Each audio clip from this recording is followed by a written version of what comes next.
Snowfall at Ravens Pass. The storm had been relentless. Nestled deep within the mountains, Ravens Pass was a lonely, treacherous stretch of road that had claimed countless lives. The townsfolk spoke of the cursed pass in hushed tones, warning travelers to avoid it during the winter months.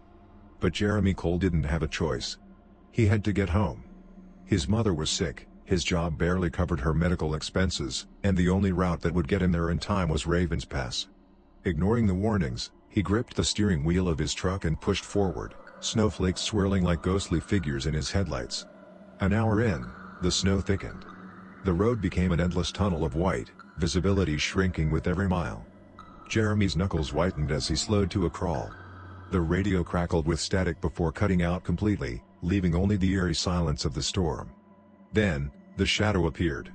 It was quick, a flicker of movement just beyond his headlights. Jeremy slammed on the brakes, heart hammering in his chest. The wind howled, whispering through the cracks of his truck like distant voices. There was nothing there. He exhaled, shaking his head. Just a trick of the snow, he told himself. But as he started forward again, something thudded against the roof of his truck. His stomach dropped.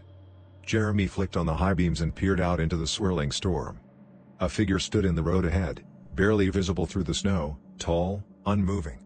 He hit the horn. No response. A flicker of unease crawled up his spine. Slowly, he reached for the door handle, but before he could open it, the figure vanished. One moment it was there, the next, gone. A gust of wind rocked the truck, and suddenly, a low voice whispered through the static of his radio. "Turn back." Jeremy's breath hitched. His fingers trembled over the volume knob, but the radio was dead. Only static remained. Then, a handprint appeared on his windshield. The print was smeared, as though something had been dragged down the glass. Jeremy's pulse skyrocketed as he fumbled to put the truck in reverse. The tires spun uselessly. He was stuck. The whispering grew louder. His breath came in ragged gasps as he yanked his phone from the dashboard, but there was no signal. He was trapped in the heart of the storm, miles from civilization, with something lurking just beyond his sight. The wind screamed outside, rattling the truck. Snow piled up against the windows, enclosing him in a suffocating cocoon of white. Then, something knocked. A sharp, deliberate tap against the driver's side window. Jeremy turned slowly, every nerve in his body screaming in protest. Outside the window, mere inches from his face, was a woman. Her eyes were wide and black, her mouth slightly open as if caught mid-scream. Her hair, long and wet with frost, clung to her pale skin. Her breath fogged the glass. Jeremy's blood ran cold. The woman lifted a skeletal hand and tapped once more. The sound was sharp, unnatural, like bone on glass. Then, she smiled.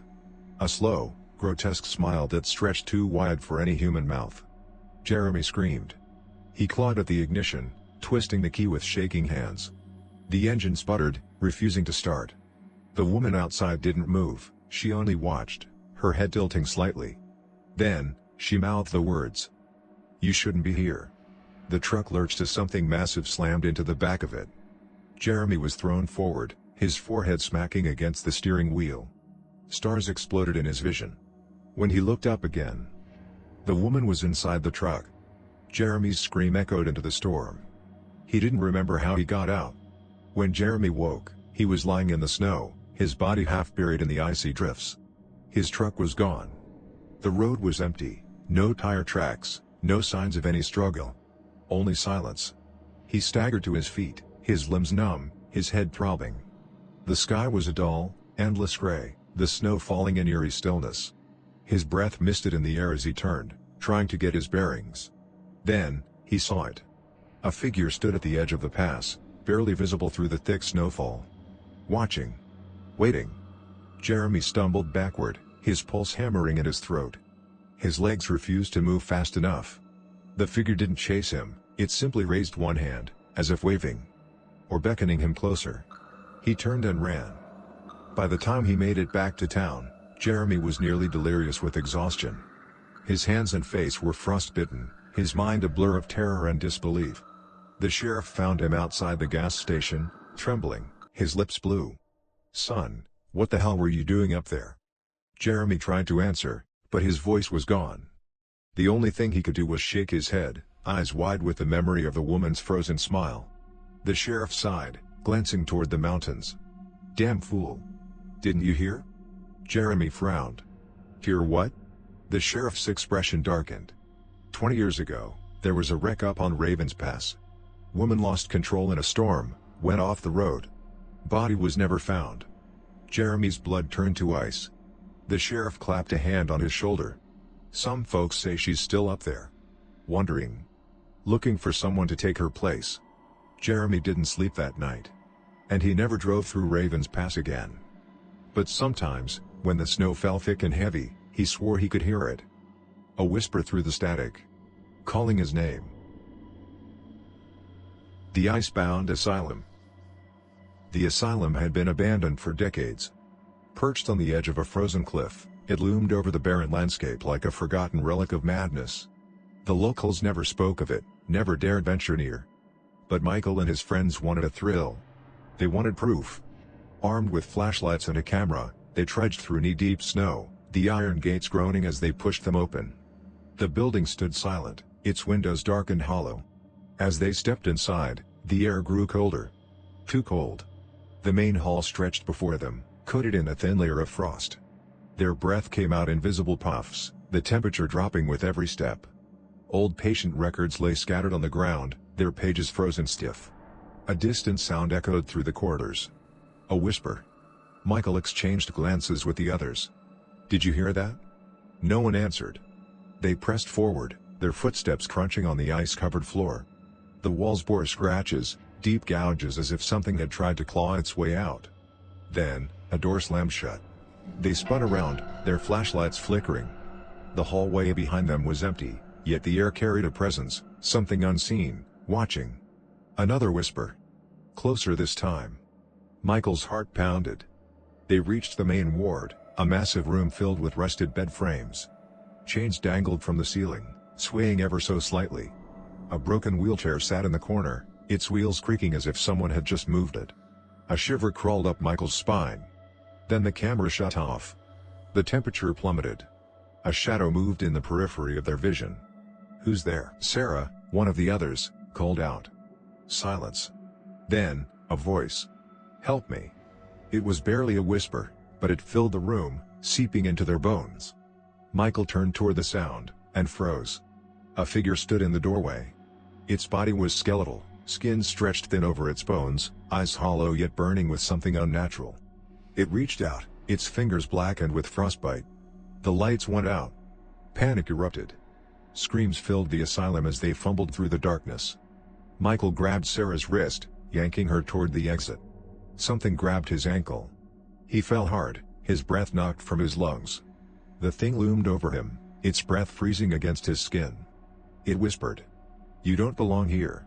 With a final burst of strength, Michael kicked free and scrambled to his feet. They ran. The doors burst open, and they stumbled into the snow, gasping for air. Behind them, the asylum stood silent once more. But as they looked back, they saw it. A figure in the window. Watching. Waiting. And as the wind howled, they heard the whisper one last time. "Come back."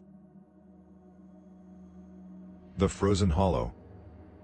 The wind howled through the skeletal remains of the abandoned village, its wail like the voices of the long-forgotten dead.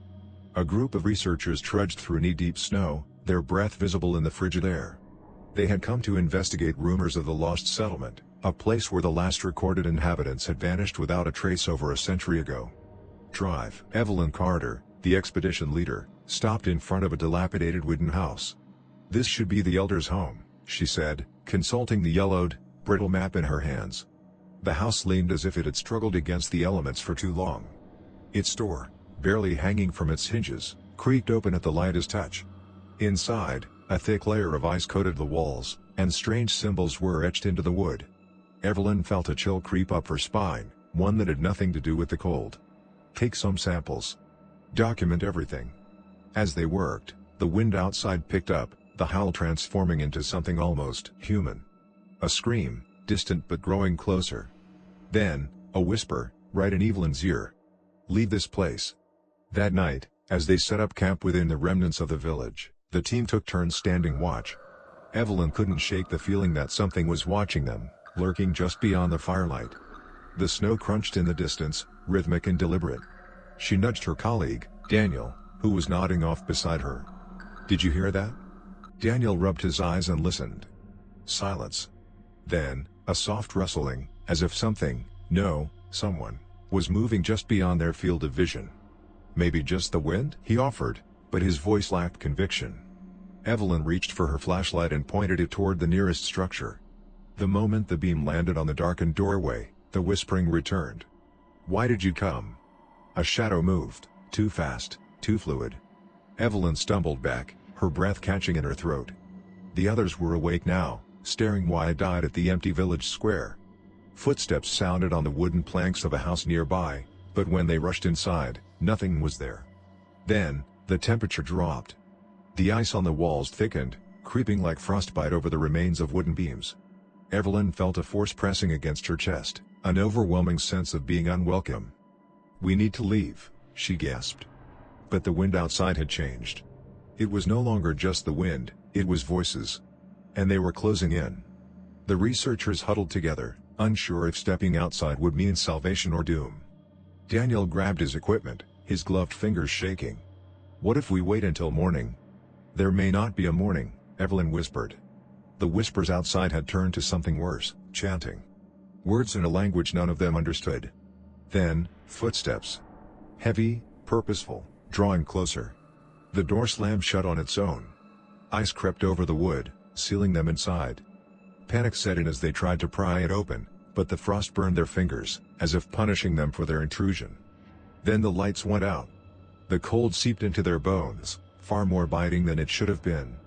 Evelyn tried to keep her breathing steady as she fumbled for the flashlight. The beam flickered to life, illuminating the frost-covered walls and the frightened faces of her team. A thud came from above them.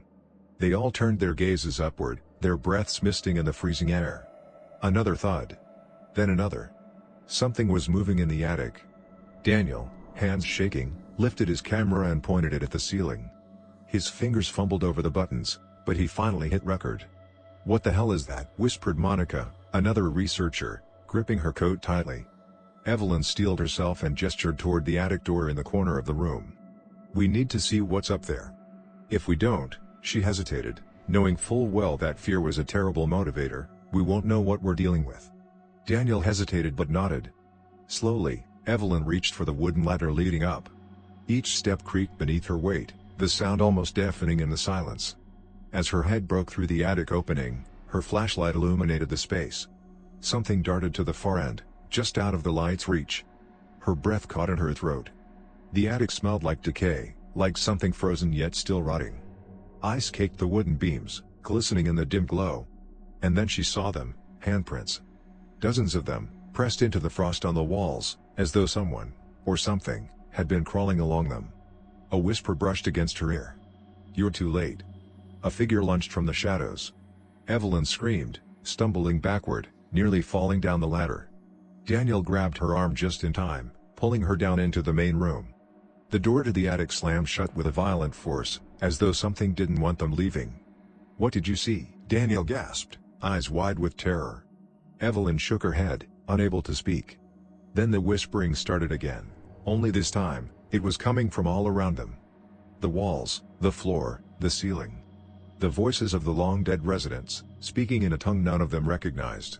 The frost began creeping toward them, reaching with icy tendrils like a living thing. Monica sobbed. "We're going to die here." Evelyn forced herself to move, shaking off her paralysis. "No. We need to get out. Now." They pushed toward the door, struggling against an unseen force.